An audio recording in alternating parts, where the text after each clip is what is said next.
So, musicians, guitarists, artists of various form, if you want people's attention, be very intentional to Many have been wondering, I must be a big fan of K-pop.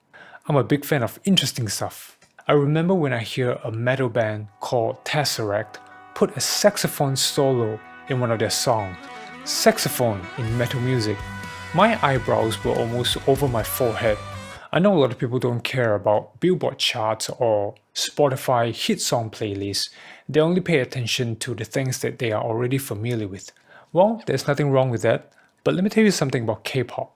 If you turn on any Spotify hit song playlist, you would notice that the one that catches your attention the most, or the most outstanding one, is always the K-pop. Please do it yourself and tell me if it is true. You may not be able to resonate with them emotionally or even musically because you may not understand the language or you just don't like the music. But that's the point. And their level of dedication on being outstanding has surpassed the need to be understood.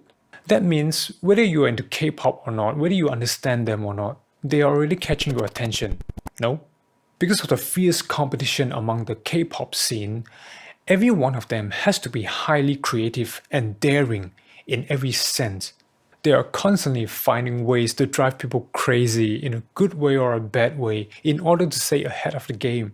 So, musicians, guitarists, artists of various form, you may not need to drive people crazy, but are you willing to embrace this kind of dedication in whatever you do? For far too many times, musicians and artists are demanding people to look beyond the surface, to understand the backstory first, or to study the meaning behind the song or the music first. You are demanding too much from people, and people don't have time for you. They don't even feel attracted to want to look beyond the surface, and so you remain invisible.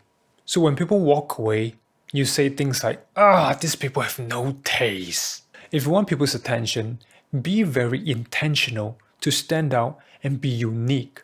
Okay, back to the topic. People usually don't associate guitar with K-pop, so I wonder how they sound like. Instead of waiting for others to do that, why don't I do it myself and show it to the world? So I did 4 K-pop covers. And to be honest, they are the most interesting ones among all that I've done.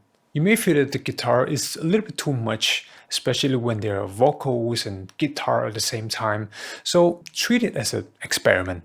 I understand the kind of disdain or negative opinions most guitarists have towards K-pop. K-pop, yeah. I used to feel the same way too, so I know what I'm talking about. And yeah, some of them are really cringy. But let's just be honest, there are cringy stuff in every genre of music. But if you would put down your opinion for a while and take a listen, you may feel a little bit different now, especially when there's some modern guitar playing that you can relate to. It's like the first time you tasted a salted egg pastry, or durian cake, or a chocolate flavored chicken essence. Yeah, some people spit them out, but some people crave for them. I'll put a link up there and also down there. Go check them out and let me know what you think. In the end, the choice is yours. I'm just putting it out there, whatever I think is interesting. And yeah, you're welcome. Oh, don't forget to drop me a comment. Subscribe and stay tuned for more awesome and interesting stuff. Thank you so much for watching, and I'll see you in the next video.